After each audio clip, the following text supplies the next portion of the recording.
Srbija i Evropska unija zajedno rade na povezivanju zemalja koje čine Koridor 10. Uz vozove koji će saobraćati deonicom Koridora 10 od Beograda do Niša brzinom do 200 km na sat, ova dva grada biće bliže nego ikad. Toliko da će ljudi imati priliku da žive u jednom, a rade u drugom, ako požele. Putovaćemo udobno, bezbedno i odgovorno, štiteći prirodu.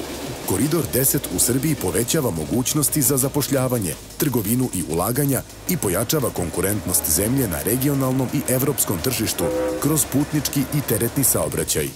Srbija igra važnu ulogu u agendi za povezivanje Evropske unije i ova železnica omogućava bolji protok ljudi i dobara. Sada konačno možemo da krenemo punom brzinom napred.